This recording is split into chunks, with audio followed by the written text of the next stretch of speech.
রাস্তার পাশে হকারের কাছে, কোন কোন জায়গায় ফকিরের কাছে কোন চাঁদা চেয়েছে। চাঁদার জ্বালায় অতিষ্ঠ জনগণ। এই চাঁদার কারণে কৃষক তার পণ্যের ন্যায্য মূল্য পায় না। এই চাঁদার কারণে ভোক্তা ন্যায্য মূল্যে সে সবজি শাক কিনতে পারে না। চাঁদাবাজরা মাঝখানে ভাগ বসায় দেয়, এর ভার পড়ে গিয়ে জনগণের ঘাড়ে।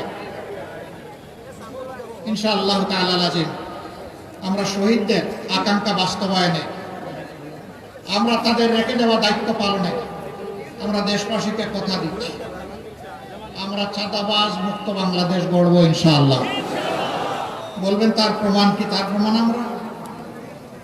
আমরা এত মজলুম একটা দল, আর্থিকভাবে ক্ষতিগ্রস্ত একটা দল, এই মুদির দোকানের কাছে, রাস্তার পাশে হকারের কাছে, কোন কোন জায়গায় ফকিরের কাছে কোন চাঁদা চেয়েছে। যারা এত নির্যাতিত হওয়ার পরেও নিজেদের হাত পরিচ্ছন্ন রাখতে পেরেছে, তাদের হাতেই আগামী পরিচ্ছন্ন বাংলাদেশ গড়ে উঠবে ইনশাআল্লাহ। আমরা কথা দিয়েছিলাম আমাদের কর্মীরা চাঁদাবাজি করবে না, দুর্নীতি করবে না, মামলা বাণিজ্য করবে না। জনগণ সাক্ষী, আমরা আমাদের কথা রেখেছি।